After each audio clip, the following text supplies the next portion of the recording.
of the way from the Arctic set against a sunny summer day. It's pretty cool, I reckon. A bit more blown away than what I was expecting. Suspended 20 metres from the foot of the Opera House, a sole performer battles the elements. So out in the sun in Sydney, So on a outside. freezing block of ice. So it takes a lot of time to train them in bird not only somewhere. from an aerial perspective, from a safety perspective, but from an impact on the body perspective. One's going to have to see this. As her stage slowly succumbs to the heat. The Sydney Festival is the culmination of 3 years of planning and practice. To lift so much ice without a steel cage, basically the rigging is embedded, frozen in the ice, so the ice itself and the structure supports itself. Equal parts art and activism, the aesthetics of this installation are just the tip of the iceberg, designed to start a conversation. This is where I lost 10 years in 10 minutes. It's actually reflecting the real world, what's happening right now, that we have glaciers melting, and that's not a nice thing to see. A chilling statement intentionally polarising audiences. Hopefully it gets people thinking, whether it's for or against. Ultimately, I think the work sits in a place of hope and in the hope of all of us coming together to tackle this issue. Sophie Upcroft, 9 News. After standing rock solid for more than 250 years, an historic mansion in central Brazil has been obliterated in just a few moments by a landslide. The jungle-covered slope was sodden after heavy rain, a trickle of dirt and rock turning into a destructive avalanche. Fortunately, no one was injured. Well, coming up, Sydney petrol prices, and Kate is in with the weather. Thanks, Charles. Those storms are still hanging around Richmond and Penrith, with some light showers currently moving across the suburbs. Right now in the city, it is 24 degrees, also 24 in our west. The weekend forecast is next. What are you doing, John? John? I'm waving to people, darling. The 1401 meeting that's on at 7 o'clock. The Computer Museum. Go to another room. It's so bad. She's gone to Irwin for her Well, you can't current do it affair here. next. I'm watching television. Yes, darling, so am I. For the challenge. Born tough and built smart to give you more. More features, reliability, comfort and safety. You've For got it less. turned off so they can't hear you. GWM. Go with more. Have you? Well, I don't know if they can hear me or not. I can't hear anything from them. We call it. Hidden Shoulders Ultra activated Set it up properly. Find Dewdrop like a dude with Head and Shoulders. Introducing Dettol Australian Heartland Right. collection of liquid hand wash. It's up to you, but Thoughtfully crafted No, I'm going. inspired John, by Australia's it's just diverse if you want to environment talk to them. and designed to protect. I want to sit here and put my feet up. Yes, darling, you can share.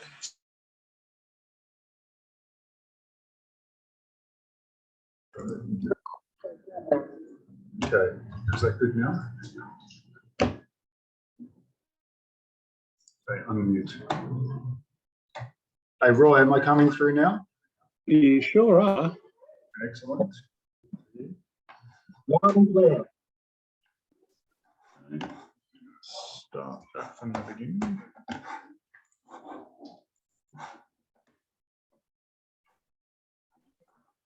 Go back to Zoom. Good, good. That's fine. So I'm trying my roving camera now as well. On mute.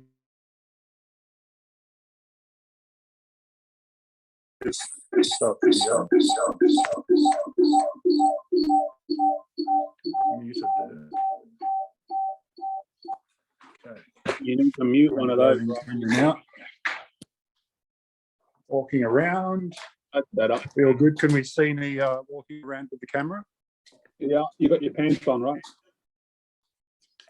Okay, good, good. Okay, lots of IBM devices here.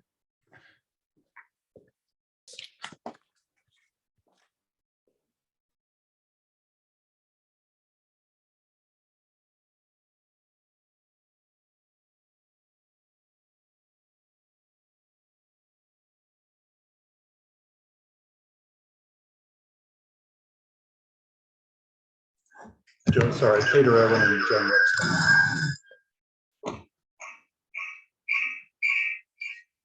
So I think I will have to up the audio down on that one. Every time I use this roving camera, I'm going to have to turn the audio off on the laptop. Every time I use the laptop, I have to turn the audio off on the roving camera. All right, good. 6:57. So we'll just wait.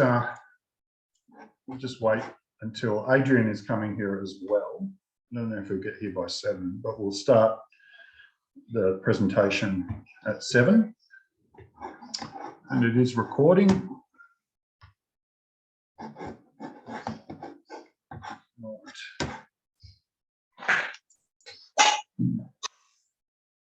Down to the goodness. I'm going to share my screen now. Now you should be okay. That's good.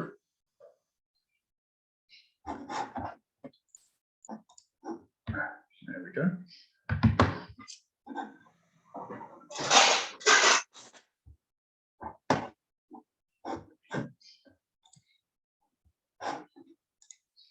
How easy it's going to be to, oh no, I can mute there. I might have to actually reduce that. Yeah, that's better.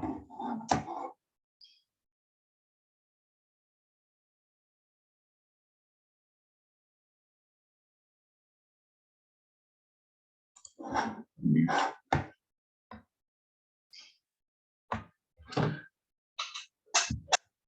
Two minutes.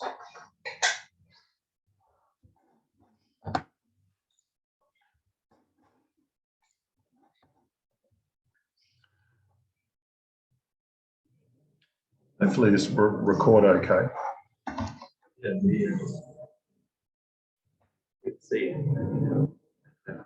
Yeah, it should be. Perhaps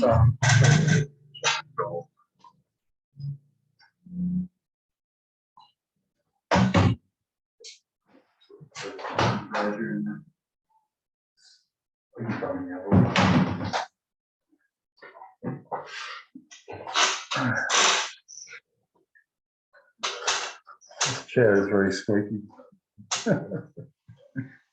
Squeaky chair. All right, almost ready to start.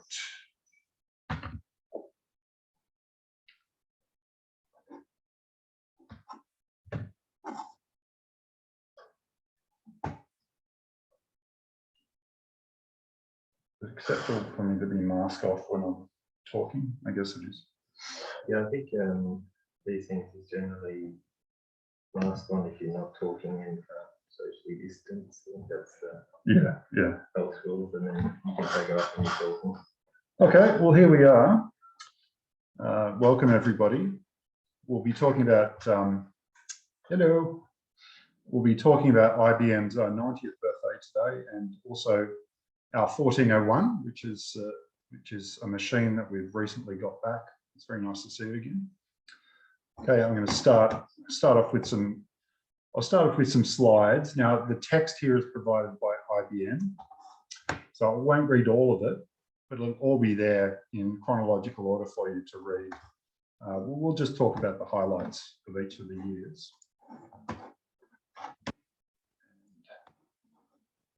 It's also an autocode presentation, which is the ACMS's Pod Now podcast.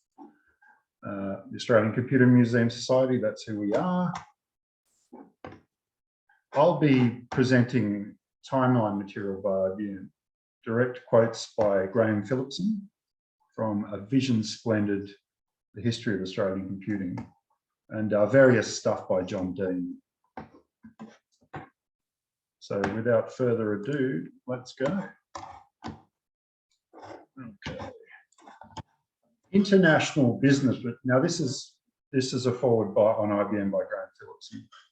International Business Machines, the company's longer and rarely used name, is a direct descendant of the company founded by Herman Hollerith to make tabulating machines, the 1890 US Census. Hollerith merged with two other companies in 1911 to form the Computer Tabulating Recording Corporation, CTR, which was renamed IBM in 1924. In 1964, IBM released the System 360, the computer that defined the modern computer industry. IBM was once by far the world's largest computer company. The early history of commercial computing is, to a large extent, the history of IBM and its competitors' responses to its dominance. IBM was shaped by two men, father and son. Thomas J. Watson Sr. led the company before World War I until after World War II, and his son, Thomas J. Watson Jr. from the 1950s to the 1970s. Watson Sr. is famous for his remark in the 1940s that he estimated the total world market for computers at only 6 or 7 machines. Fortunately for IBM, he was soon convinced otherwise, and the company released its first electronic computer, the Model 701, in 1953. IBM soon overtook its early rivals, conglomerates such as Sperry Rand, and by the early 1960s were selling twice as many computers as all of its rivals combined, in Australia as well as globally. You can read about that in chapter 8 of Graham Phillipson's book. So IBM first started in Australia in 1932, but there were some antecedents, mainly Dayton. In 1912, George Fishburne, an Australian, forms the Dayton Moneyweight Scale Company in Sydney to sell the products of the Computing Scale Company of the United States. The CTR as well, in the same year, the Computing Scale Company joins with the International Time Recording Company of New York and the Tabulating Machine Company, also in the United States, to form the Computing Tabulating Recording Company, CTR. It's a long title. CTR is renamed International Business Machines Corporation in 1924. In 1926, the Dayton Moneyweight Scale Company of Australia acquires the agency for IBM's international time recording products. Now, I'm not going to read every bit of every slide. This text was provided by IBM. It's very detailed. We'll just go over some of the points on each of the slides. If you want to jump in, have a talk about it, feel free to. It doesn't have to be us talking directly at you. This can be a conversation. Okay, so there is the Perth showroom in August 1928 of the Dayton Scale Company. And there's a factory in Perth, the Perth manufacturing arm of Dayton. So now we come to 1932.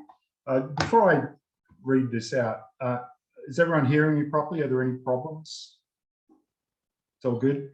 Thumbs up? Cool, okay.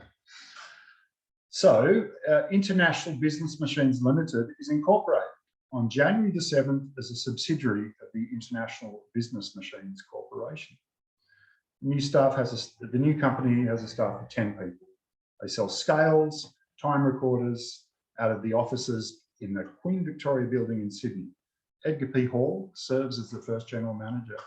Now, we have, courtesy of Peter Irwin, the first, okay, I have just lost my screen.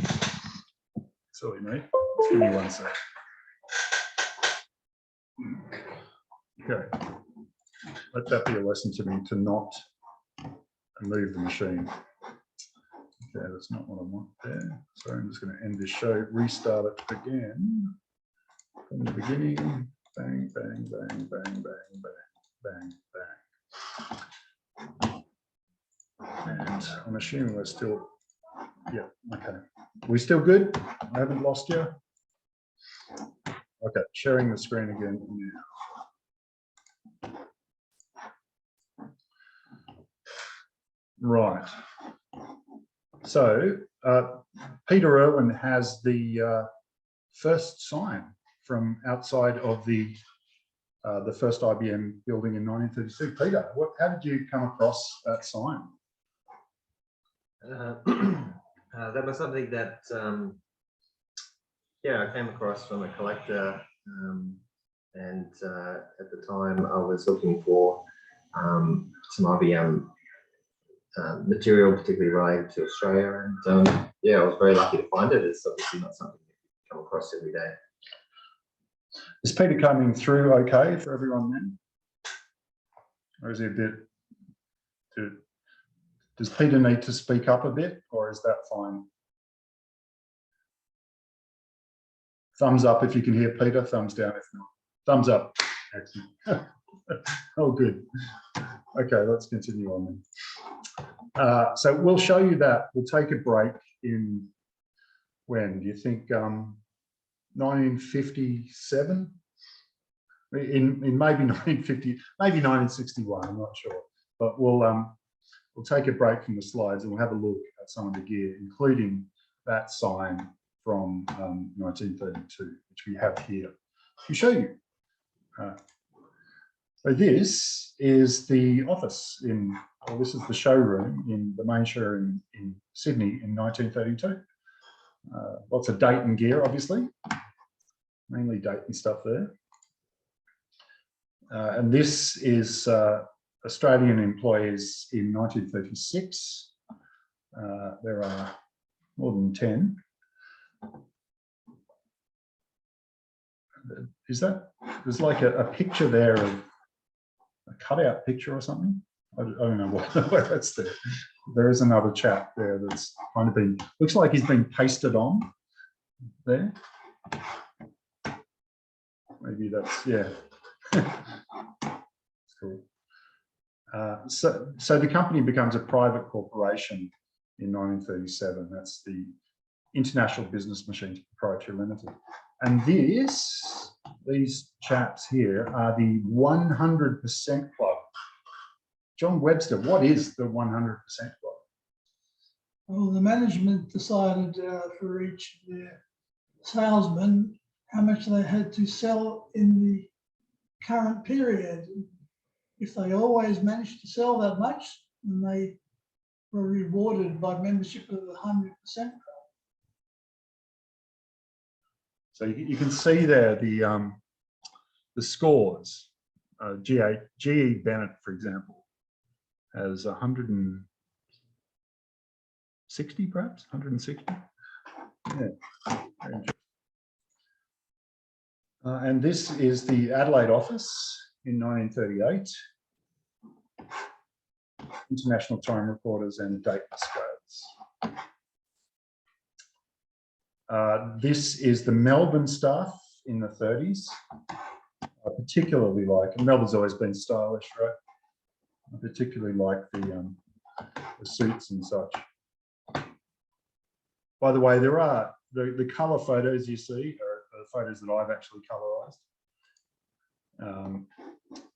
This is the Melbourne showroom in 1938. And this next one is the 1938 Sydney showroom colorized. I like to think that this was brown on the front here, but I think it's probably grey, so the colorization is probably incorrect. But anyway, yeah, very interesting image from 1938 there. And this is in the back of the head office in 1938. Lots of scales, clocks, etc. So in 1939, it says here that IBM employs 7 people. Now, IBM was employing a lot more people before that, so I'm not sure what happened. But yeah, this is the information we got from IBM, that 7 people are employed. The scales business is sold to the Hobart Manufacturing Company, and they open a branch office in Melbourne in 1939. And we have George Bennett taking over. And then skip straight to, of course, there was the war. So we skip straight to 1944 here. After a period of import restrictions and 20 months without inventory, new shipments of time recording machines are received, finally. And then the next date that something of note happened is 1948. The company finally declares its first dividend. The headquarters is moved from temporary space to Pitt Street, the Dymocks block of George Street, and then to Palmer Street and Darling Street. and a manufacturing plant is open in Sydney to produce time cards. Now, John, did you want to say something about those time cards? Well, only that obviously with a large number of employees in different jobs, and even during the war, there was a big business to keep track of everybody and their pay and their conditions, and therefore having time cards that could be handled without machinery was rather important. And that leads on fairly soon to some form of electromechanical processing of those cards, and the very leading edge of computing accounting as we know it today. Okay, thumbs up if we can hear John. Excellent. John's doing a thumbs down, by the way. Here is so here are some cards. There's a big stack of them, you can see. And I'm not quite sure what that machine is there, John. Do you know what that is? This one here. And then the factory floor there. There's lots of cards being produced. So in 1949, the Adelaide branch is opened. 60 employees worldwide listened to a telephone message by Thomas Watson Sr. He tells the employees that British Tabulating Machine Company will no longer handle IBM's electric accounting machines under license, thereby opening the way for these products to be sold under IBM's name in Australia. That's good. And IBM begins assembling time recorder products in Australia. What are time recorder products, John? Do you know? I think it's only really when you go through the entrance to the factory or the building, and you would take your card out of a slot and stick it in a mechanical slot which punched holes in it, and then you would put it back where you got it. You were seeing that in probably some old American movies about people going to work, I'm sure. Yeah, it was probably punching in still in some places, I imagine. Here's a colorized, not so well colorized, but IBM employees in 1949. How many are there? So what? About 10 each row. Yeah, about 35 employees there. And a large number of women, but still not enough compared to the men. So now we're getting into the 50s, and now it starts getting good, right? We move from data processing to computers. So but we have to, no, first of all, we have to get through the early 50s. R.T. Reynolds is appointed IBM Special Representative to establish the data processing business. And the first IBM data processing school begins operations. John, what is data processing? You know? What would that be? What are they doing? It's processing information that probably other people have collected for business purposes or scientific purposes, and then providing them with statistical processing, or maybe just simple tabulation, really, or even just rearranging it so that they can examine what has been collected in an easy and sensible manner. Thank you, sir.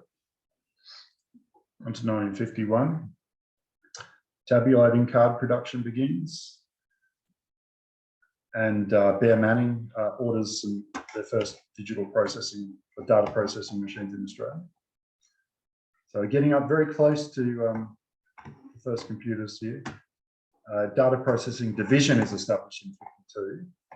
And AC Nielsen becomes the first Australian customer to install IBM data processing equipment. So here we see this is in 1952, and it still looks to me as if they're building scales and such as well as other equipment. But there is some manufacturing in 1952, and this is their customer, Australian National Airways in 1952, a data processing customer of IBM's. So in 1953, Reynolds is assigned responsibility for IBM's data processing business in New Zealand as well as Australia. And we have our first IBM computer, but nothing in Australia.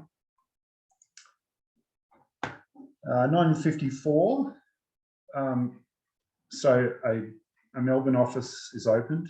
The electric typewriter division is formed in Sydney. And the Department of Social Services begins using IBM machines in Sydney. In 1955, IBM opens offices in Adelaide and Perth. The Bank of New South Wales and Sydney becomes the first customer in the world to use the Sterling IBM proof machine. And without looking it up, we don't know what a Sterling IBM proof machine is. We could look that up now, perhaps. Or does anyone know what that is? Roy doesn't know. Anthony doesn't know. Okay, well, perhaps we could look that up in the background while we're going on to the next slide. The Sterling IBM proof machine. So here's another customer of IBM's in 1955. This is in Sydney. This is the Australian Gas Light Company. And you can see they have punch card machines there. We couldn't work out which punch card machines those actually were. Possibly an 082, not sure. So typewriters start being assembled in Sydney. The assembly of IBM unit record machines begins in a new plant in Lidcombe, having moved from Palmer Street. And the plant assembles those 082 sorters in 1958. Arthur K. Watson, president of the IBM World Trade Corporation, pays his first visit to Australia, which is important. Okay, we've got the machine for sort, list, prove, and endorse check sales and tickets. Check sales and tickets. Okay, sorry, can you say that again? So the IBM 803 proof machine is used to sort, list, prove, and endorse checks, sales tickets, vouchers, and other business documents in a single operation containing 32 receptacles. The 803 had a number of compartments, adding tapes. Yeah. So basically, it was a machine used by banking and finance to automate checking and that sort of thing. That's why I could buy one. Okay. So here's Arthur A.K. Watson's visit, catching some rays on a boat there, looking at a machine. So here is another customer in 1956. This is the Bank of New South Wales, and they are all IBM machines there, I'm assuming. So on to 1957. Now, 1957 is a great year because, first I go through the slide, the company begins assembling its first data processing machines in Australia in February. The IBM 650, the first IBM computer with a magnetic drum memory, is popular in Australia with Australian Gas and Light, AMP Society Life Assurance, and Mutual Life and Citizens Assurance Company Limited, becoming early customers. The first 650 is installed by MLC Assurance. Now, that first 650 that was sold to MLC, I believe it's MLC, the first 650 that was sold in Australia was actually sold by a sales team that included Peter Holmes à Court. The Holmes à Court family are a famous family in Australia. And yeah, he was part of that first sales team along with other people like Bill Tate. There is actually a plaque that we're trying to get hold of at the moment that recognises this first sale of a 650. And we'd like to talk to people involved. Bill Tate, for example, is still alive, and he's 97 or something now, maybe 98. He was alive the last time we checked. So we'd really like to get some information on that first sale. It's very important to IBM. So here's the Department of Social Services in 1957. And so here's the 650, picture of the 650. I've got some information on the 650 here from Graham Phillipson, which I'll read out now. The 650 was the first IBM computer to be installed in Australia at market research company AC Nielsen. The insurance company AMP and the Commonwealth Department of Social Services soon joined the club, installing 650s of their own. In 1958, Alan Moyes became general manager of IBM Australia. He had joined IBM in 1953, only one of 5 employees in the Australian subsidiary of data processing division. There are over 100 in the time recording division, for example. That same year, IBM opened its Sydney Data Processing Centre, housing 650 RAMAC processors. The RAMAC was an improved version of the 650 with up to 4 disk drives. I'm sure John's got something to say about the RAMAC, 650 and the RAMAC. So I'll get, you have the floor, Mr. Webster.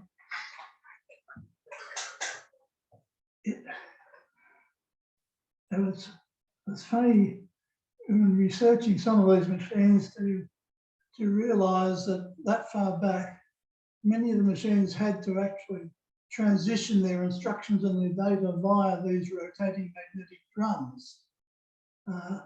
It seemed very unusual, but the cost of core storage, as you might know, was used a lot in those days. It was quite expensive too. So that's why they used the drums, but particularly the drums were used to store data about the client base. It's certainly the forerunner of many of the massive databases we know about today in our large organisations, both government and private.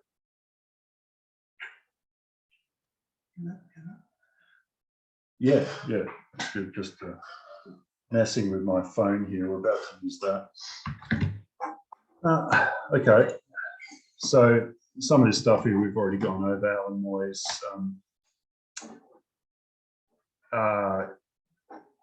Adrian Tent of the Netherlands heads IBM's manufacturing operations in Australia, and this 650 data processing centre is dedicated in Sydney, and the first 082 sorter is manufactured in Lincoln. So here's this is from the data processing centre when it opened in 1958. And we have the front of the data processing centre there as it was in 1958. That has been colourised. I think it looks pretty good. So 1959 is my favourite year for reasons which we'll get into in a sec. But here is the Department of Social Services in 1958. And on to 1959. So the company is renamed IBM Australia. Service Bureau offices open in Adelaide and Perth. Branch offices in Brisbane and Canberra. And 650s are installed for AMP and the Australian Gas and Light Company. The latter uses the machine for technical research, customer billing and dividends. But the coolest thing to happen in 1959 was in October 1959, the IBM 1401 was announced. On October the 5th, 1959. And we'll have a look at that in a sec. We have on here. most of the logic circuitry for the 1401 was a type of diode transistor logic. That IBM referred to as CTDL, which is complemented transistor diode logic. So some of the customers, early customers, 1401 were various wool sales brokers, the Wheat Board, Arthur Anderson, Manufacturers Mutual, AMP, MLC.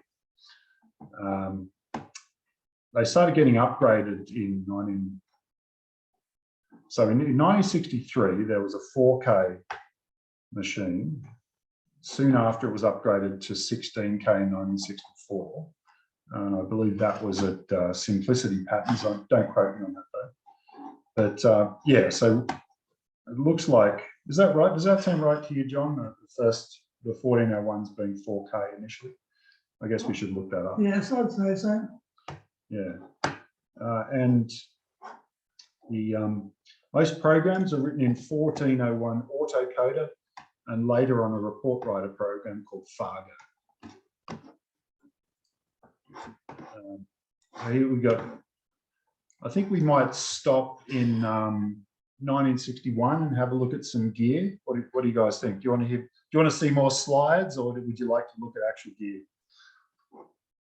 Gear, slides. Gear it is. Okay. 1960, IBM opens a branch office in Hobart. Tasmania, Woolworths, Park Divisions and McPherson each order 305 RAM-Acs. Now, John, we know about the 350 RAM-Ac. Is this correct? But we're not sure about the 305. The 305 seems to be just really a computer with the usual devices around it, like to read cards, punch cards, and print on paper. And it might imply with the word RAM-Ac that they had a RAM-Ac drum. Now, these RAM-Ac drums were very large indeed, and you couldn't put your arm around one, but it did hold a massive 5 megabytes of storage. So you appreciate it. Yeah. Okay, so we'll leave 61 for there for the moment, and we'll go and look at some gear. And I'm going to transfer to this phone, so we'll see how if that works or not. Now, so I'll stop sharing the screen. What you share? No, I want to. Or stop sharing. Okay, so stop sharing the screen. Now, if I share, I'm going to attempt to use my phone, start the video, and unmute it. And then off there. And use this one.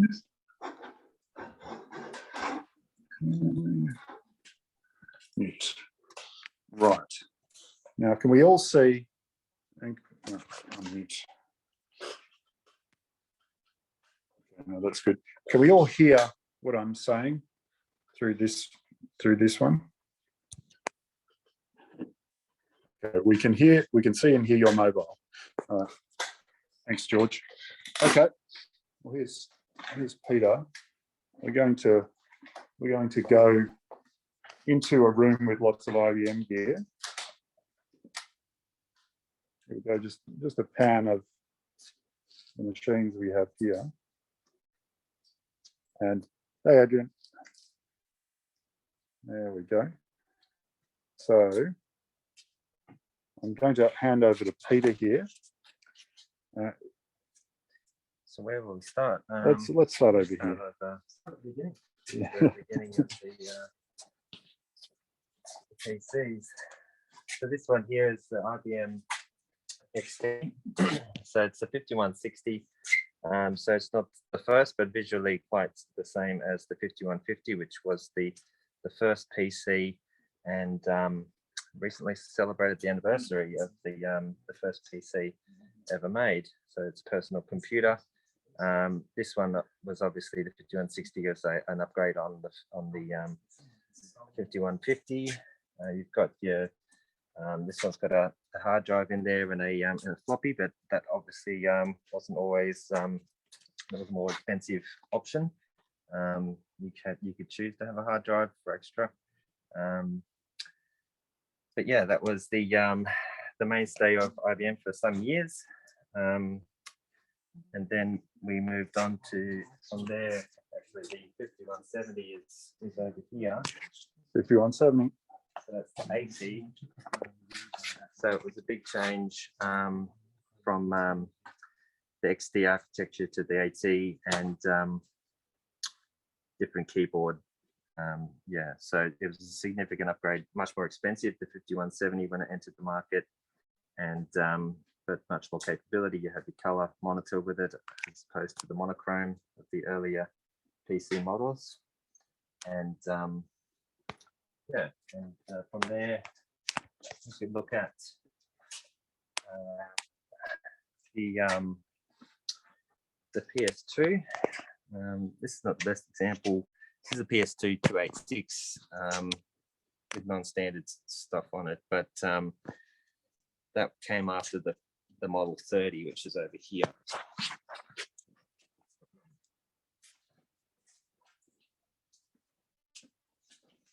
So the Model 30 was another big change for IBM. It was quite an interesting move for them, going away from the standards that they themselves set with the PC models before it.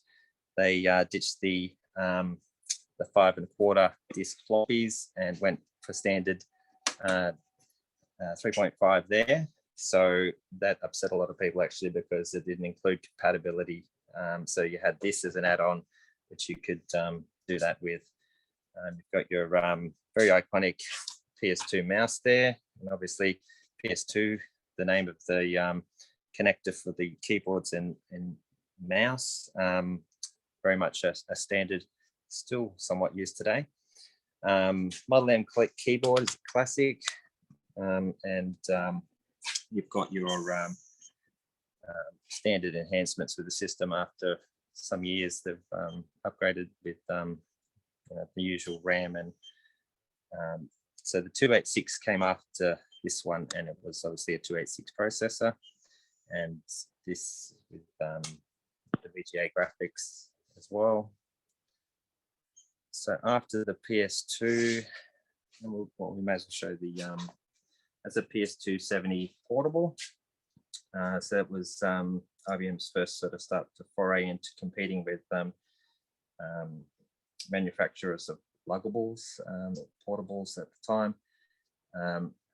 Very much into the same PS2 architecture with the micro channel was very exclusive, and it was meant to essentially lock a lot of the contenders out of the market. It didn't really work out that way. But this is a good example of a PS2 portable.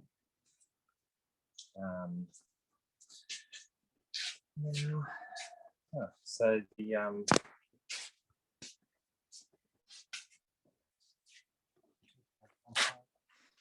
yeah, cool. So after that came, interestingly enough, the PS1 after the PS2.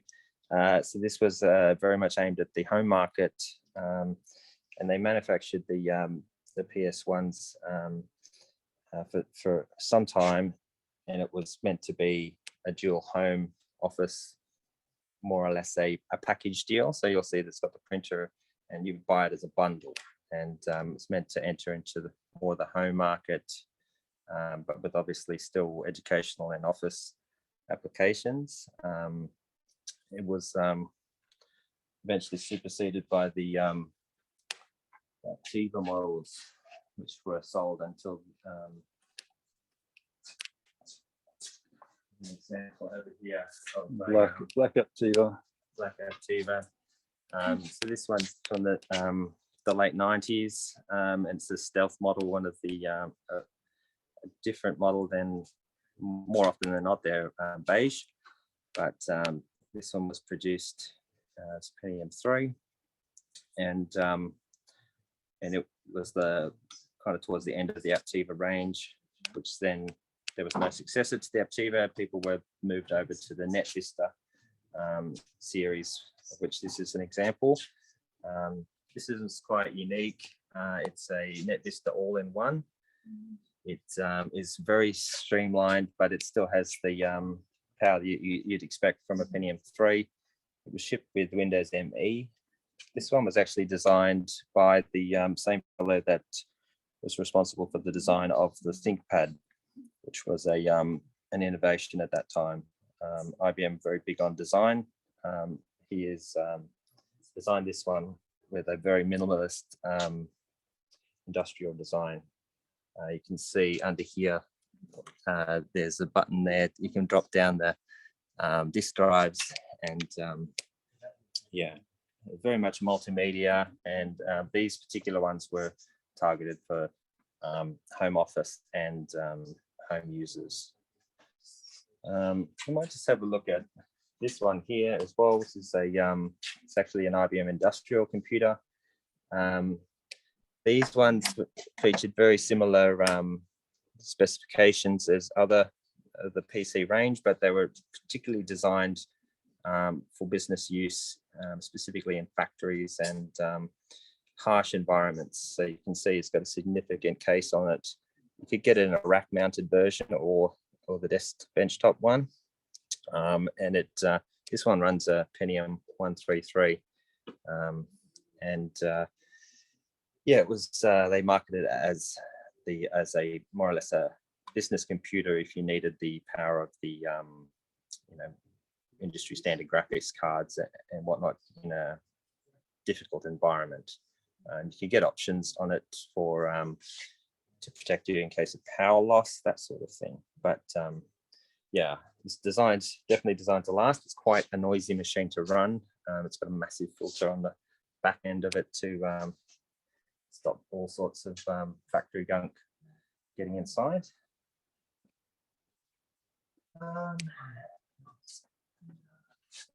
Now, we might just have a look at, based on those slides, this is one of those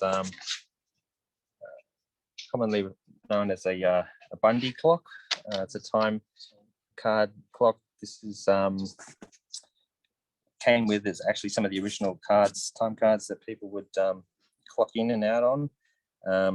This must be after 1966 because that's when Australia went to ditch the pound, the dollars, and yeah, so as its original key, this was fitted to a factory or an office, but this was linked to an IBM timekeeping system. So, and that's what IBM were doing with their time recording, was being very accurate for business purposes of recording time.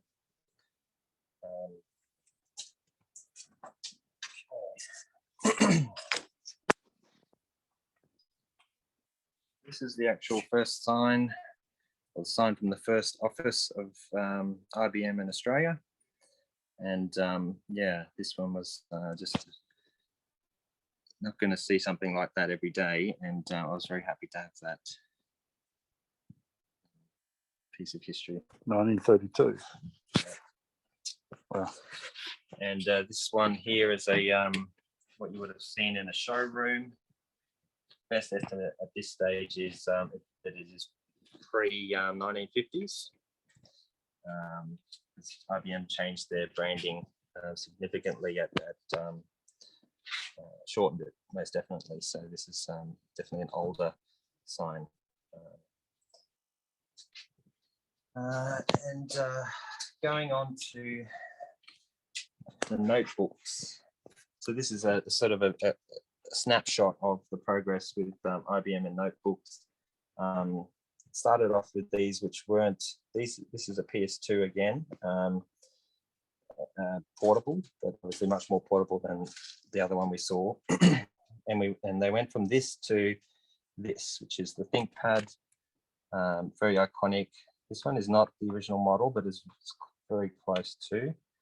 And it was a massive shift for IBM to go away from the beige color and And as I say, this was designed by the same fellow that designed that Net Vista over there, the famous designer that was hired by IBM to produce designs for business. And I think the saying was,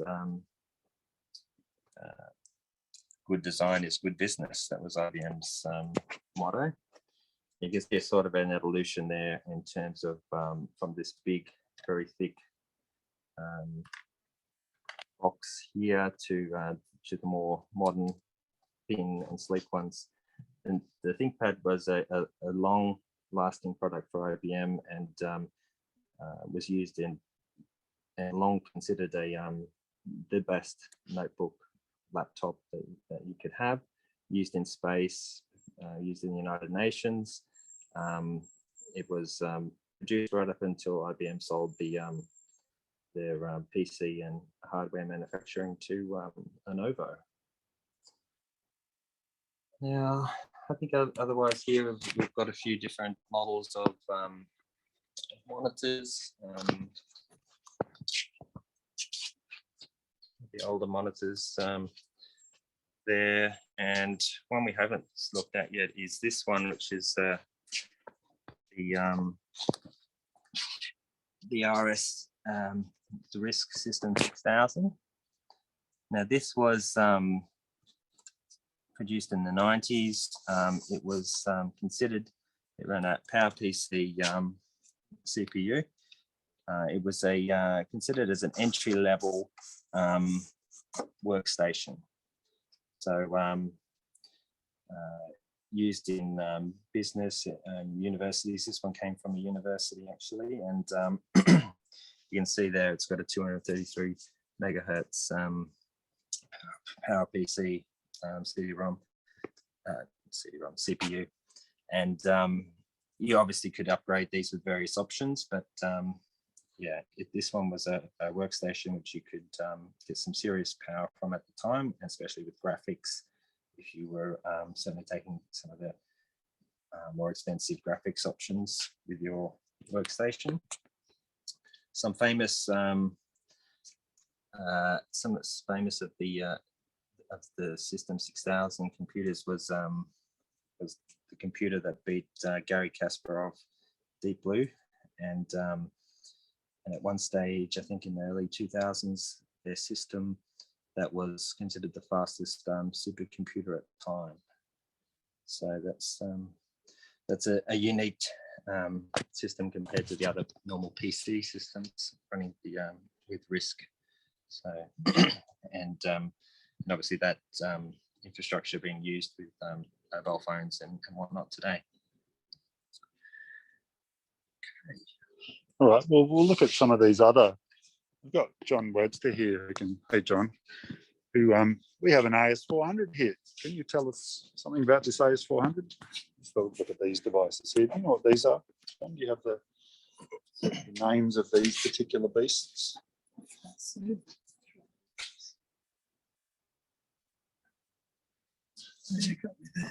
Got him there. Well, we'll look them up in a sec. Okay, but here's apparently this is the first AS400 sold in Australia, right? This one here. Get you to fill us in on the details. IBM AS400 that was released in Australia in 1988. And it was used by a mining company whose specific headquarters were in the Goldfields House building at Circular Quay.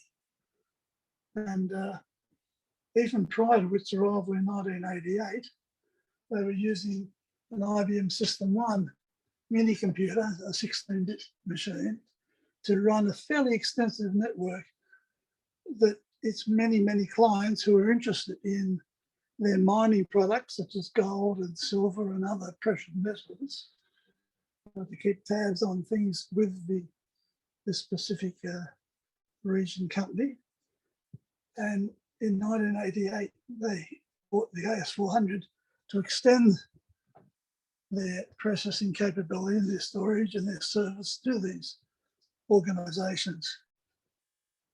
In 2000, they decided to relocate to Queensland. So they kindly mentioned that if I happened to drop by with a small truck, then we could have them, for which I'm very thankful, Gavin. And they're quite interesting machines, but it'd be lovely to get one of them working again, but that's, I think I need about 3 more people to help. Right. There is actually a plaque. We can't find it at the moment. It's buried in a box somewhere. Yes, and it says this is the first one sold in Australia. So massive floppy drive, fairly large, yeah. But, yes, whoops, I've never tried to open it actually. And what's this? This is the backplane, right? So if we can open this up.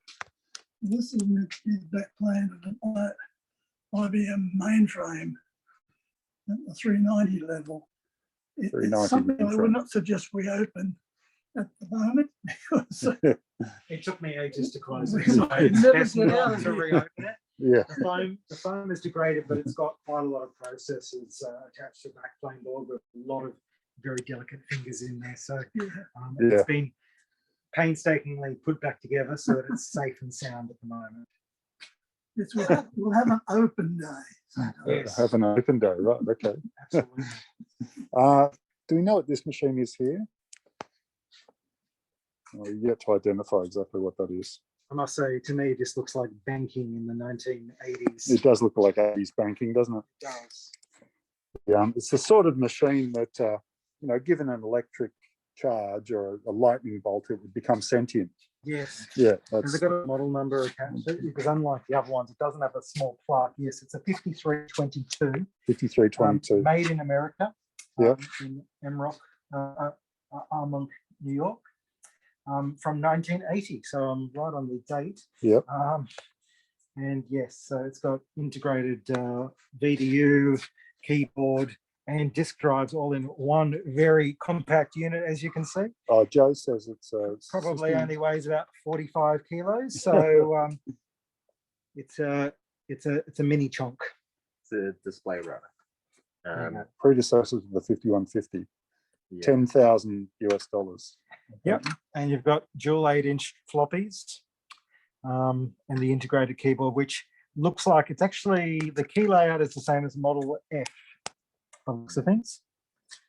So it must have been a precursor to the separated Model F keyboard. Drive unit there is a 6360. But in actual fact, your function keys are Yeah, Joe says exactly. direct commands to the system that's built in, rather than your function keys from the later detached keyboard. And yeah, you could slap on an extra couple of floppy disks on the side there and really crank it. And what is this device here? I wonder what that could be. That is a 1401. Mr. Webster knows about this particular machine. Yes, from the University of Sydney. We got some provenance information on this, University of Sydney, John. University of Vassar Computing. Yep, according that's to the used customer. Yeah. It would have been used with an IBM 7090 that was obtained about the same time, or probably even with it. And it helped to connect to the early computer celiac that was built at Sydney University. And also the KDF9 computer installed in 1964. Eventually, like all early machines, it was no longer needed or in favour. So it was saved, I'm not sure where exactly, but saved by Associate Professor Alan Bromley, who was a member of our organisation, I might add. And he preserved it in his garage. And in about 2002, it was handed on to us, unfortunately, because Alan died. Alan was a person worth reading up about for his studies of ancient devices and the Babbage engines and wanting to preserve things. That seemed the important side to us originally, but It's, Great chap. we'd like to maybe promote his the things he did to let more people find out about them as time goes by. We shall put that information on our site. And They've got an installation date here of 15th to 67. so it's yeah, relatively light. So from what I understand, John, that if used in conjunction with a 7090, the 1401s are generally for IO. Is that correct? Largely to provide the reading and punching of cards and also paper tape, which Sydney University seemed to favour. And certainly their celiac machine they built themselves back in and opened in 1956, it was basically a paper tape machine. And but you're right, this provided card and magnetic tape access. And it could have provided some disk access too, just that I've never actually seen that written anywhere, or I would investigate it more deeply. All right. Well, there it is. There's the 1401. Lovely machine. Bygone era. So we'll head back into here. What I think we might do is we'll do a bit more of we'll do some more, maybe do the 60s and then have a bit more of a look around at some other stuff. Here we've got the ACMS. Maybe have a look around this room, for example. I brought a few show and tell items in here as well for a surprise. So I'm heading back to slides here. I'm going to stop this.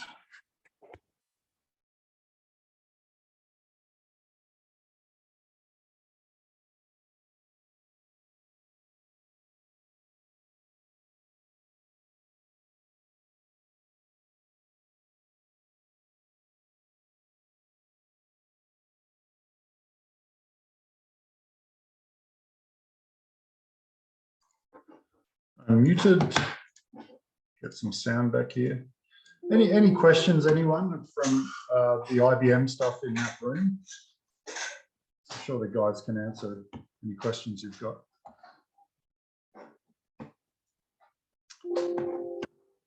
If there are no questions, I'll continue on with the slides. Now, they start getting pretty heavy in terms of the amount of data on each of the slides. So I'm not going to read everything on the slide. We might talk about some of the highlights from each of the slides. So as you can see, 1961, IBM starts to do a lot of good stuff. The 1620 data processing system is installed in Melbourne. The 7090 is installed at Woomera, at the Weapons Research Establishment in Salisbury, South Australia, at Woomera. That previously had a machine called REDAC there, and REDAC was it replaced, John, or was the 7090 and the two 1401s? It was superseded after a while, yes. So yeah, they installed this. So the actual 7090 machine that was at Woomera, along with two 1401s that were used for IO, which is apparently quite a common coupling, that actually went to Living Computer Museum and Labs in the US, and I'm not sure if they've still got it. I mean, they're shut at the moment, but I think they've still actually got those machines there, those Australian machines from Woomera. Yes, Riley, this is Cindy commenting. Yeah, hi, Cindy. Yeah, I wanted to say a couple of things about the Woomera 7090, if I could. Yeah, there was an engineer who worked on it at the Weapons Research Institute. And when they decided to retire it in whenever it was, like 62 or 63, he purchased the whole thing at auction and including like all the peripherals, all the cables, all the media, all the ALDs, documentation, and the two 1401s, 2 cabinets full of punch cards, like a really massive effort.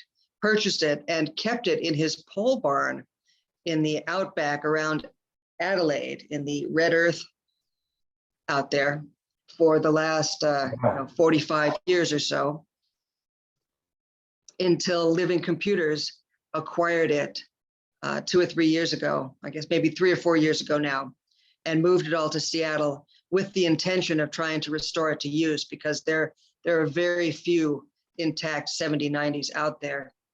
And that there are very few made to begin with. And let me tell you, after being in a pole barn for that many years, this thing was a rusted hunk of metal. So it's going to take a great deal of restoration on the level of, you know, because there's like a lot of chrome on it. Yeah, yeah. Yeah, so it's going to need like car restoration level work and a lot of sandblasting and stuff just to be able to open the frames and stuff. But it's a delightful piece of equipment, and it's really wonderful to get it intact and with all of its ALDs, which is so valuable. You really need that to be able to put something together like this, especially from this era.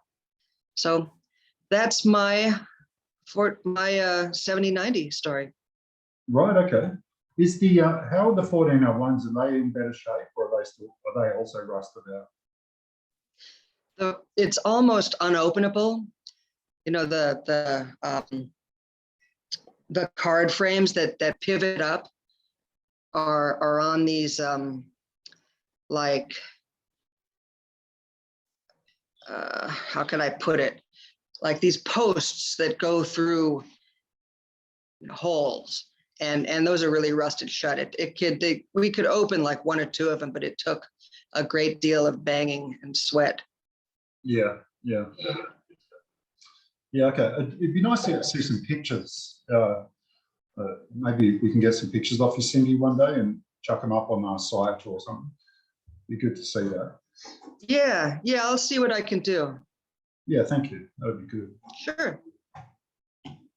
All right, well, back to this slide. You'll see at the bottom there that IBM 1620s were ordered by the ANU and UNSW. Now, am I right in assuming that, was it John Jerriman that worked on one of those 1620s? Is that correct? Not one of those. They ordered another one a couple of years later. Right, okay, another one.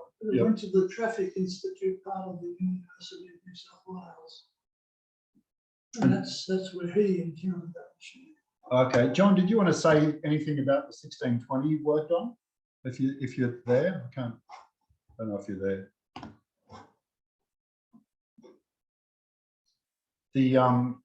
So there is, so the ANU, sorry, the UNSW has a small display of items.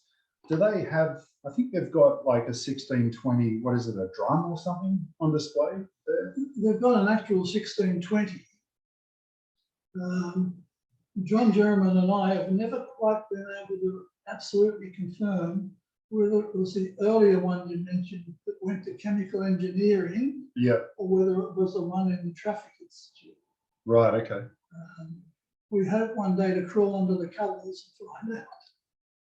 Right. Yeah. Let's we have some stuff at UNSW, don't we? It's actually displayed there. The ACMS has some gear there. I'm not sure what it is. Don't quote me on that. I'll look into it. I think we do that. Okay, I'll jump to this next. Yeah, okay. I'll jump to this next slide. So that, I believe, is a picture of the 1620 and the 1401s being delivered to Weapons Research in 1961. And that is quite possibly, Cindy, does that look like it? Does that look familiar, Cindy? Yes, that is very much my new friend, and even came with that ALD rack. Yeah, that's the 7090 that's now in the Living Computer Museum and Labs. It's all rusted up. Yeah, fascinating. It's a beautiful looking machine with all of those cabinets and stuff. Really looking good. That is colorized, by the way. I'm not sure if it actually looks that like that. Is the shading correct, Cindy, or is that colorization wrong? It is approximately that color of dark gray. Yeah. The ALDs should be more blue. Okay, all right. The drawings. And the front panel looks a little too creamy white, but maybe it's just because it was old when I got it. Yeah, that could be the case. Yeah. All right, well, let's move on from there. So 62, there's more 1401 related stuff. The Adelaide gets a 1620. The company actually suspends the marketing of time recorders at the end of the year. And the famous IBM Selectric typewriter is introduced, the golf ball one. I don't actually have a picture of that. Fantastic little machines. Fantastic machines. The fact that you could change fonts on your typewriter was miraculous in itself. Yeah. What you see here is a 1410 being delivered in 1962 to Australia, to Sydney, Australia. So we've got another big year coming up. But yeah, you can see 1410s, 1401s, a 1440 being installed at Sterling Pharmaceuticals. And IBM provides, those numbers shouldn't be there. IBM provides the country's first commercial data link between computers in Sydney and Melbourne when Dowd Associates, a garment manufacturer, sends data from its installation in Sydney. That's interesting. I've got a hot tip here. Hot tip? A hot tip from one of our people watching the feed, Yep. which is called Mum, which actually happens to be my mother, which I just learned. Yep. Apparently she said, I must have missed this, you were talking about them moving out of Palmer Street. Apparently it was full of maybe a red light district. So they decided to get out of there. Right, okay. So yeah, it's very, thank you, Mum. Yeah, red light district. Yeah. Yeah. Time massages, I think they're now called. So that's right. Was I think it's more of a bohemian sort of thing back then. Quite likely. My dad lived in the Cross in the early 60s, and apparently it was very bohemian, not red light, bohemian. All right, so we have an IBM 1401 there in Sydney at AMP. A very strong floor in that building. That's right. That thing is really heavy. Yeah, we had to use a forklift to move it. Right? Do you know how much it weighs? I think it's about half a ton. Half a ton. 800 kilos according to the manual. There you go. 800 kilos. So you can just imagine, like, clearly that doesn't look like it's on the lower ground floor of that building or in the basement. So it would have been quite a task just to move that in place within that building. Right.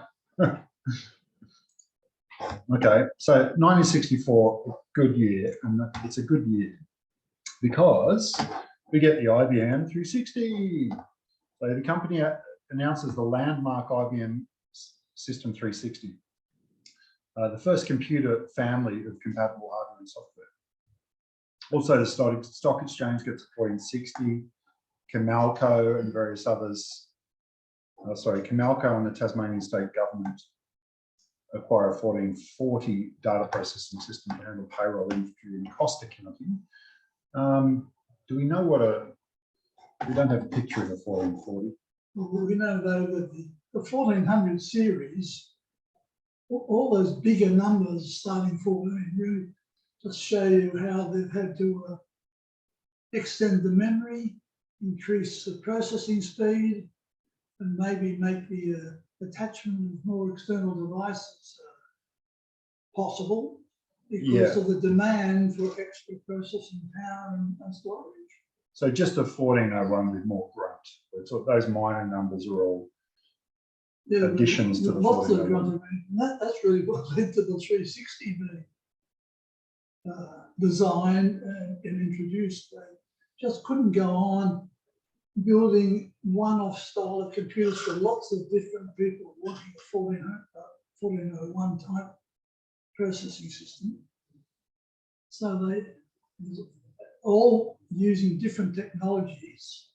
And of course, you'd always want to use the latest technology in those days because your competitors would if you didn't. So they went for the 360 and designed it around the most modern technology and gradually allowed all the 1401 and the other 1400 series users to convert to a 360 if they wanted to. And on the low 360 Model 30, they even provided a means of running 1401 code by throwing a switch. Oh, there's the 1401 emulation. Oh, okay, I didn't know that. So there's more happening in 1964. I mean, these years get packed full of events. The closer we get to 2020, I think we'll probably stop around 1970, 1980. Depends how. We definitely have to look at more gear, right? That's the important thing. Anyway, there's some 7040s, 1620.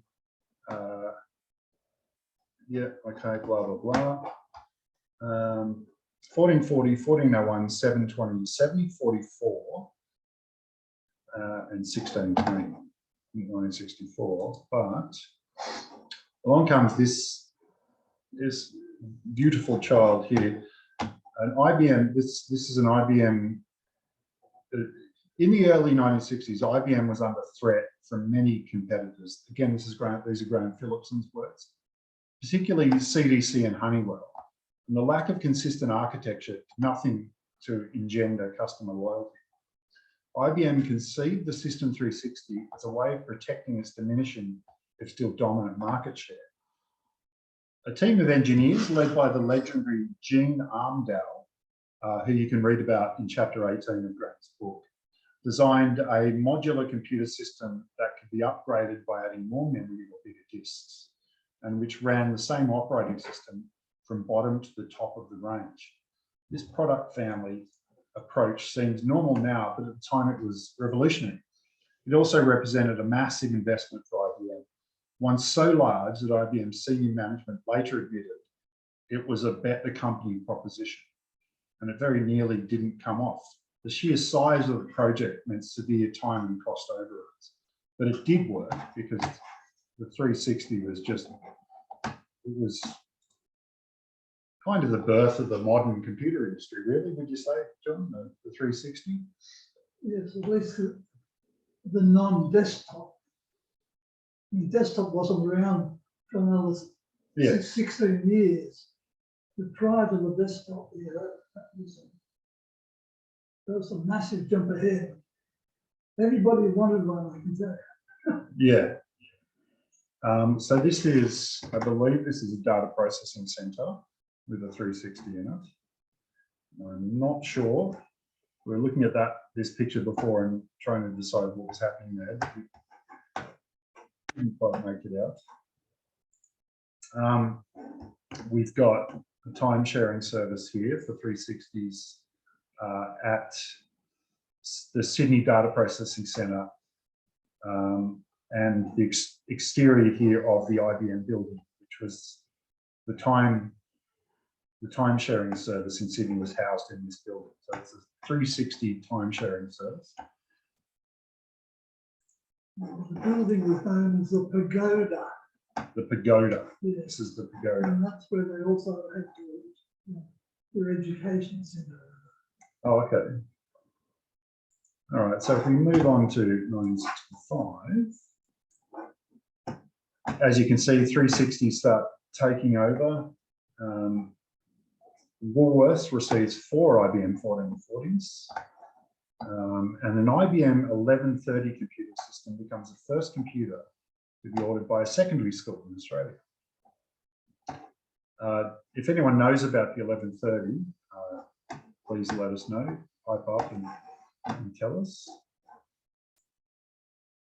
So we have customer here in 1965. This is Qantas in 1965. I'm not sure what systems they were using. It might come up in the next slide. Okay. In 1966, IBM becomes a public company and raises 3 million Australian dollars to fund System 360 leasing programs. It is 360 all the way here. Right? Aside from this, the IBM 305 RAM app is used for Christmas gift selection at Grace Brothers Department Store in Sydney. Now, we were talking about the RAM app before, John, but we don't, if anyone knows about the 305, let us know. John, you were talking about the 350 RAM app. Well, the 305 RAM app was a computing system, and it's just not obvious from the name whether it really was one of the massive RAM app disks or not. Yeah, okay. So in 1967, got a new managing director of IBM Australia. IBM Australia announces a new compact data processing. Sorry, John. Yep. No, okay. A new compact data processing system combining the large IBM 2250 graphic displays with IBM's smallest computer, the 1130. That's what I was looking at before, wasn't it? The 1130. The 1130. Yeah, the 1130 used by secondary stores in Australia. Perhaps we'll try and bring up a picture of the 1130 later. More 360s. A Model 30 is installed at the Service Bureau Organisation Data Card Computer Services Proprietary in Sydney. You know anything about the Model 30, John? Anyone know about the Model 30? John Jerriman? Model 30? Assuming John Jerriman is still there. It was the smallest standard processing model of the 360 range. Oh, the Model 30 was, right, okay. Model 30, and it was the one that I mentioned you could throw a switch and emulate 1401. Ah, right, the System 360 Model 30. Sorry, it says that in the bullet point above, yeah. Okay, so that was the one that emulated the 1401. It was very popular in commercial enterprises. Yeah, It okay. probably wasn't long before any big enterprise discovered that they needed Model 40s or even better parts. And particularly they needed a lot more storage. Disk storage came along. Yep. And core memories got somewhat swollen. One machine we didn't mention was the University of New South Wales, IBM 360 Model 50. It was probably about the fastest of the 360s in Sydney for quite a while. Right, okay. And that particular model machine usually has 512 kilobytes of core memory. It was a bit unique in that the university only got 1/4 of that.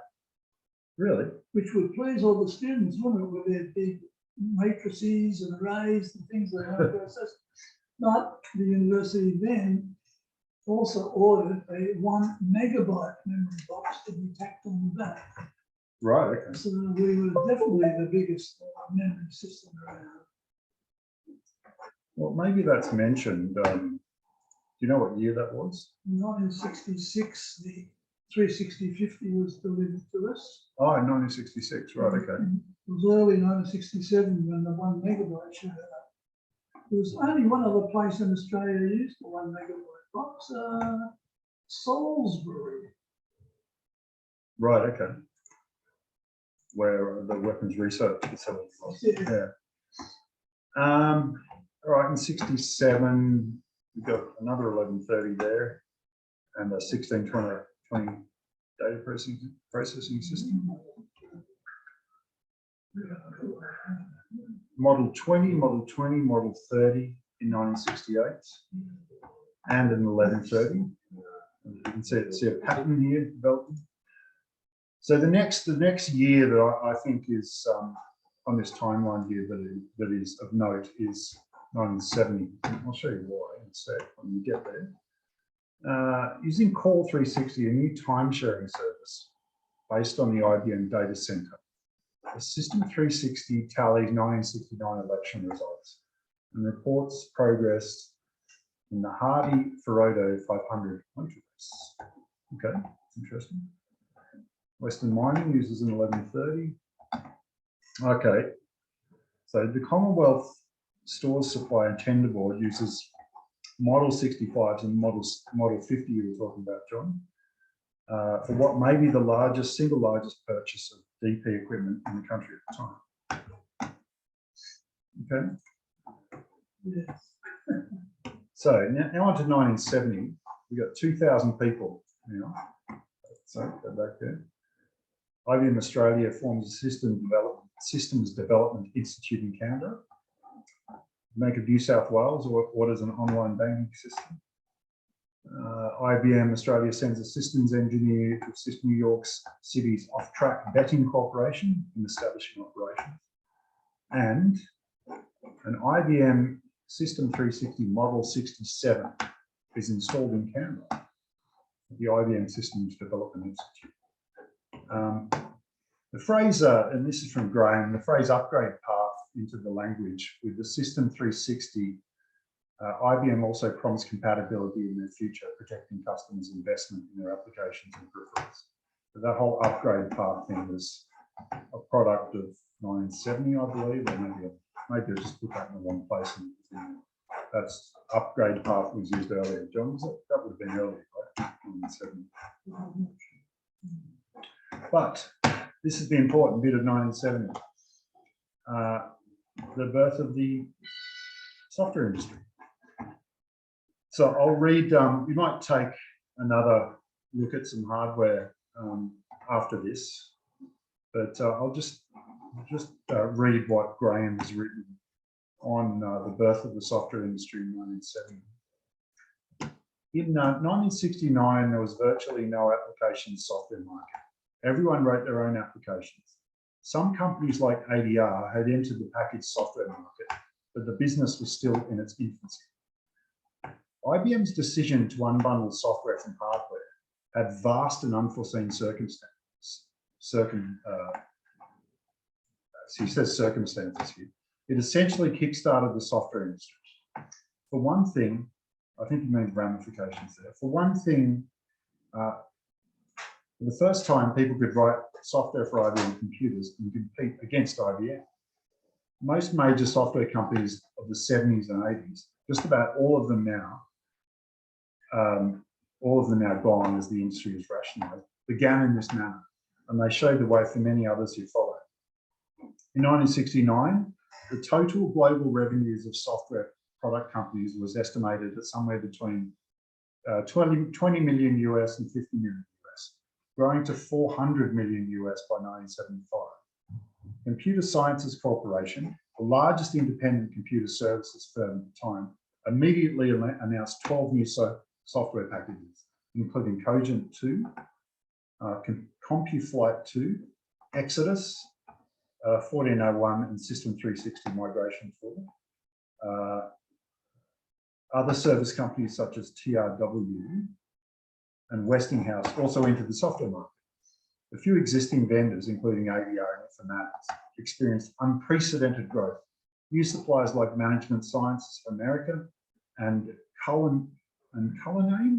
Cullinan built financial applications. And Syncom, a small company from Cincinnati, released Total, an early database management system. In 1971, Germany's Software AG entered the market with Adabas, a database system. Adabas. All were early entrants in the 1970s in Australia's growing computer industry. And you can read about them in chapters 19 and 27 of Graham's book. Okay, so 1970 was big. Shall we have a look at some more gear? I think we should. Should we, I mean, there are more of these slides going. I could quickly go through the 70s after this, or we can wrap up after looking at some more hardware. How do you feel? Who's keen to go through the 70s after looking at some hardware? I'm going to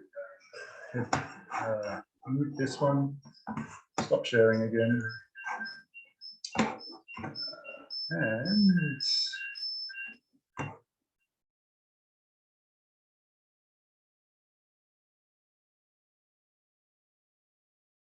mute.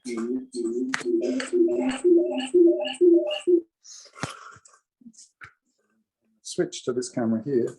So let's have a look at the Australian gear. It's got all of this stuff in display cases, as you can see. So there's a collection of Sheen gear. We've got the Dick Smith cabinet here. See the Dick Smith Cap System 80. Dick Smith versions of the same sorts of consoles as Sheen and Hanimex have produced, all rebadged. So, you know, Dick Smith rebadged, Hanimex rebadged, Sheen rebadged, the same gear. Rebadged machines like the VTech Laser 200, which is called the VZ200 under the Dick Smith brand. The Dick Smith Wizard.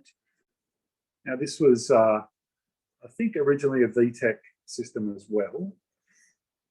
And there's a VZ300 there. There were some original Dick Smith ones, but have a look at some. So here we've got some kit computers. So the Baby 2650, an early 2650 based kit computer from 1977, I think. There's the Dick Smith Super 80. And I brought in some other ones. Perhaps we can turn the light on. I brought in some other kit computers to have a look at. We have this one here, which I believe is the prototype for the ETI 660 kit computer. We have the kit computer produced by Talking Electronics. This is the Tech 1B. The original one is the Tech 1 or the Tech 1A. But this is an early version. There's some peripherals and stuff for that. So those are kit computers. Australia also produced, so, you know, we've read, John Sands badged the SC3000, the Sega SC3000.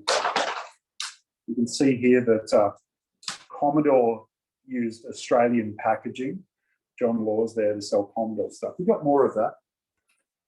Here is a selection of Australian-made games. Big contributions here by SSG, and some original artwork by SSG there. Some Melbourne House-based games, and games by Australians like Discworld there by Greg Barnett, Irrational Games, Dark Rain, Squatter, which is so Australian that it doesn't even need to be mentioned. Webster Computer Corporation now, which is an Australian company, the portable computer company. They're made in Canberra, Australia, a Mica. These are Time Office machines and Belmont machines. The Belmont Magnum was one of the first laptops, and this is a rare Time Office machine. Time Office actually bought Belmont, and they renamed it Kookaburra. These are beautiful machines, the Hartley 3900 series. Lovely stuff. I've got some more games there. These items here are from Celiac, one of Sydney's first computers in 1956. Micro B gear, yeah. A whole lot of that. This one here this is actually a custom built Micro B here. Okay, so I'll go in into the main section here. What did you want to show, Adrian? Did you want to show any sections in here? Well, I was actually talking to John and just pointing out that the 1401, which is obviously why we're having this event, well, one of the reasons, actually has a timing clock on the side of it to show the hours of operation. So if you want to, yeah, let's have a look at that.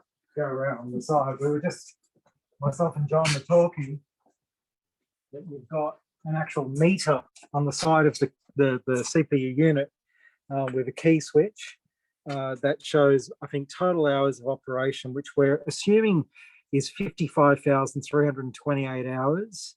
And then over this side, I believe might be a resettable cycle clock. That's my assumption. Now, I could be wrong. These could have some kind of different use, but my assumption is that this side could be reset so that you could actually bill a client for the hours of operation that you were running a particular process for. So you've got to remember that you used to have to book computer time, like booking international phone calls, and that someone that had the computer that was obviously worth a lot of money would have charged, say, a department at the uni, they would have done cost centers. So one reason I guess you have cost centers was if you went and got, 20 hours of computer processing done, would have been billed back to your department at the uni.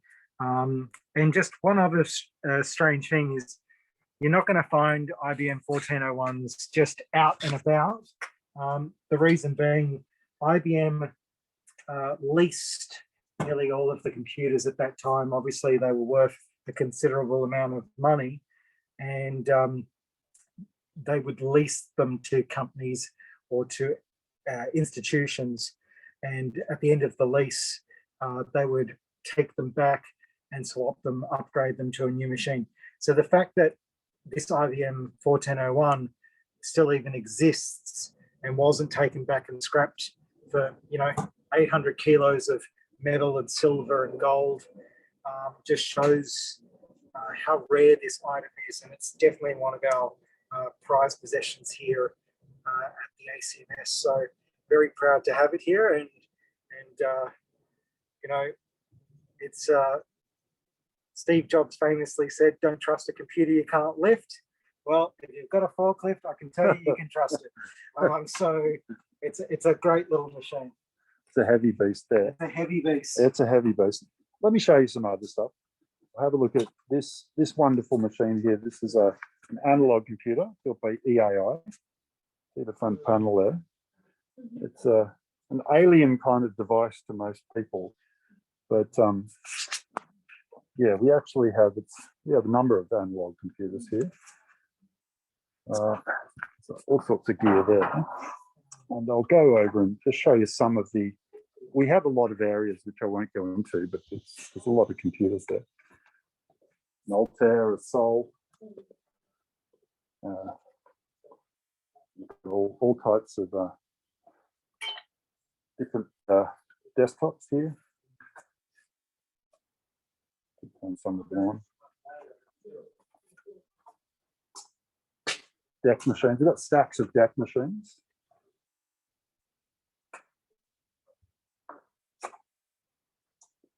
What else can I show you? I'll show you my pinball machine. There we go. So this is a large stack of minis here. Lots of minis in there. Let me go in here. Turn the light on. Lights on. This is a pinball machine from 1948. There we go. You can see that it doesn't have flippers at the bottom. So the electromagnetic flipper was invented in 1947. And in 1948, they still hadn't decided how to properly use a flippering machine. So there's flippers kind of halfway up there, but none at the bottom. Okay, I'll head back into the main room where we're doing the slides.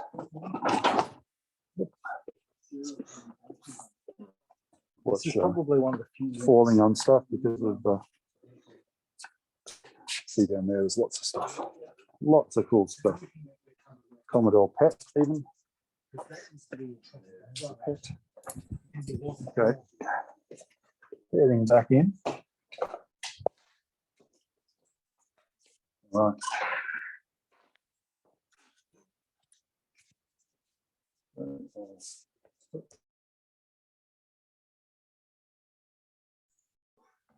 Mute. This. Okay, there we go. All right. So should we we'll just do until 1980. I'll go through those slides until 1980 and then we'll call it a day. The slides actually go up to there's more than enough. Okay. So the Selectric 2, the 1971 to 1974 wasn't a big period for IBM ingenuity. It may have had something to do with the software industry, don't know. The System 32 is launched, and the IBM 5100 portable computer, and an IBM System 3 is installed on a remote construction site. Here we have the Commonwealth Bureau of Meteorology. I believe that's on the left-hand side. And I'm not sure who is on the right-hand side there, but that panel looks very interesting.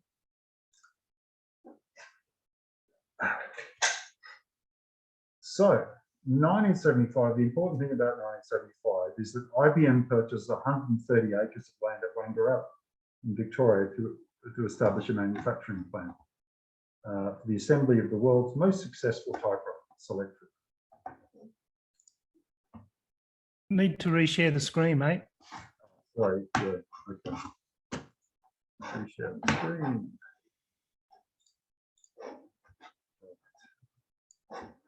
There we go. Okay, I'll go back to those photos.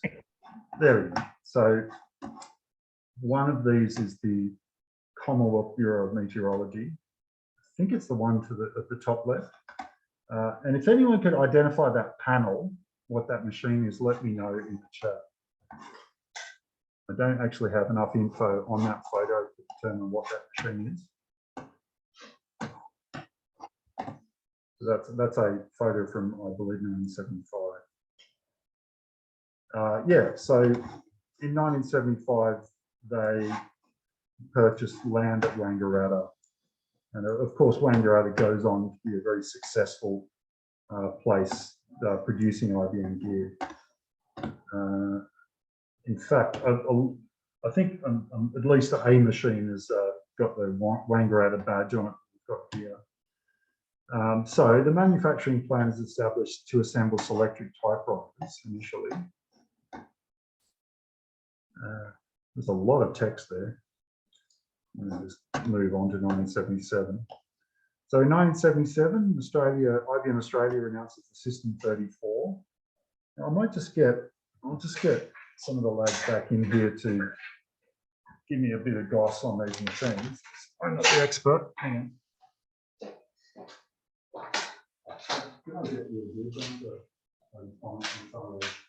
Some of these machines, some of these 70s machines. So we have the IBM System 34. That I'm assuming is the same series as the System 30. What was the IBM System 34 small business computer? Well, look, as I mentioned before, technology kept improving. Yeah. And they could build smaller machines that did even more. Yeah. And going beyond the 1401 and close cousins, they came out with the System 3. Okay, yeah. And then a while later, based on facilities they provided in the machine the customers wanted, they produced a System 32, and then a 34, and then a 36, and then a 38. So how big where was do this? you go from that? The answer is to the AS400. Right, okay.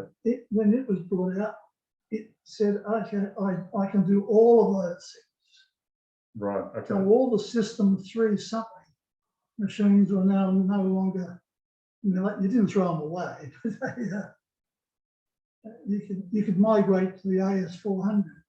Were they a mini? The System 3 series, was that a mini computer? They were certainly small. Would you call them? I don't know if you call them a mini exactly.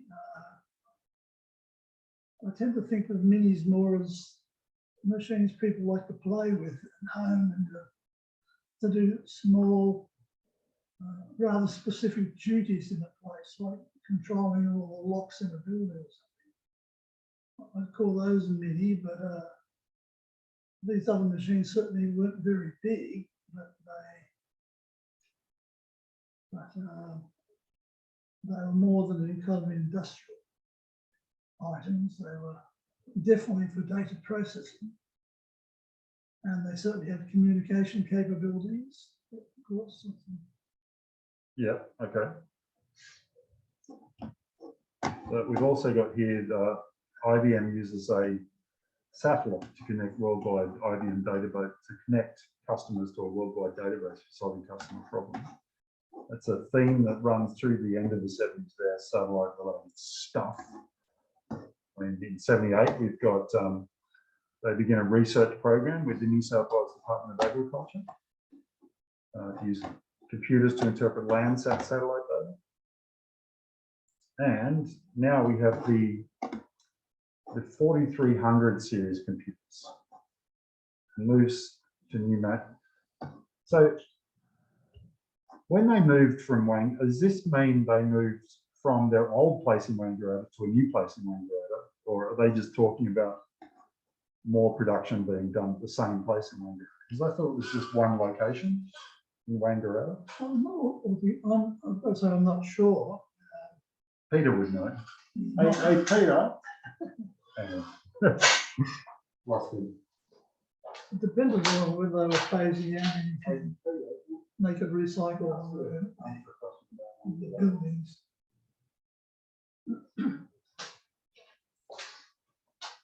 So the question is, so when they introduced the 4300 series computer and moved to a new manufacturing facility in Wangaratta, did they move to another place in Wangaratta, or was it the same factory? Because they started building typewriters at Wangaratta. Yeah. Then in 1979, they're moving to a new manufacturing facility. Does that mean that they're building computers as well as typewriters at the same facility, or moved somewhere else in Wangaratta? I think they moved to they upgraded essentially their plant, their factory. I know they owned the same site for many years until it was eventually closed and sold. Yeah, so I think that was the larger one, because when you look at when they started assembling the typewriters and that, there was a very small number of producing. It was a very small number of staff doing it. And so so when they started producing manufacturing computers, they upgraded their facility and moved to an upgraded facility. Okay, well, I reckon we stop at 1980 or close to 1980. When so 5150 was produced at Wangaratta, is that correct? Yep. They were built there. When did that happen? Was that 1982? Well, Wangaratta was one of 3 international sites in the world for IBM computer manufacturing, and it was obviously not initially after the first 5150 came out, but sometime later they started. And the strategic location was for the Asia Pacific market. When did the 5150 first come out? What year was it? It was 1980. 1980, wasn't it? Let's check that. 81. 81. Okay. Yeah. All right. Well, there's IBM has sent us well, lots more information if you're interested on up until maybe 2000. I think that there's ends. I can send that to anyone that's interested. I just thought I'd as the last thing I wanted to just show you something that John Dean put together, which is this wonderful card that he put together showing all of the computers that were so from 1949 from CSIR Mark 1, CSIR Mark 1 in 49 to what about, when does it go up to? Obviously the 1401's there. So it's 1960, at least 1961. 63, I think. 1963, yeah. Do we actually have copies of these cards? Do we have this file somewhere that we can print out?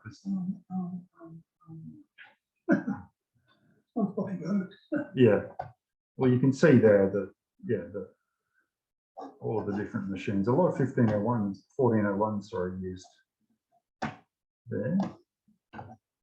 So it's got to be, yeah, it's got to be pre-360. Yeah. The ICT 1301. Yeah, I've used one of them. Use one? Mm. Yeah, right. I even played a record, a 45 RPM record. Really? Yeah, the disc dropped down to the rotating turntable. Yeah. And the arm then moved out above the edge of the record, and then it came down on and started to play it.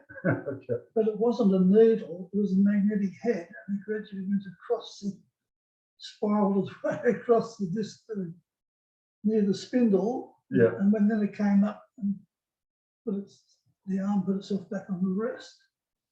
You could have put more of these magnetic discs on the spindle in the center. Yeah. And it would have played them in turn. Right.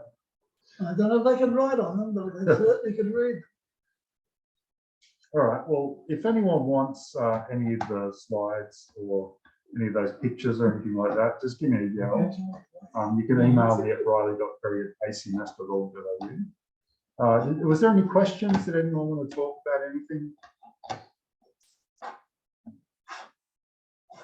was going to also mention, I was speaking to John about cost of computing per hour. So John, do you want to just mention? Yeah, cost of so computing this was per hour. A little earlier than the 1401, but John can give you an idea of just how much computing or renting a computer costs. An external organisation.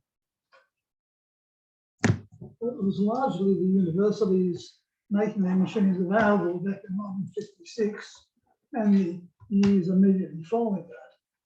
And if you wanted to use their computers for some work, it would only cost you £50 per hour.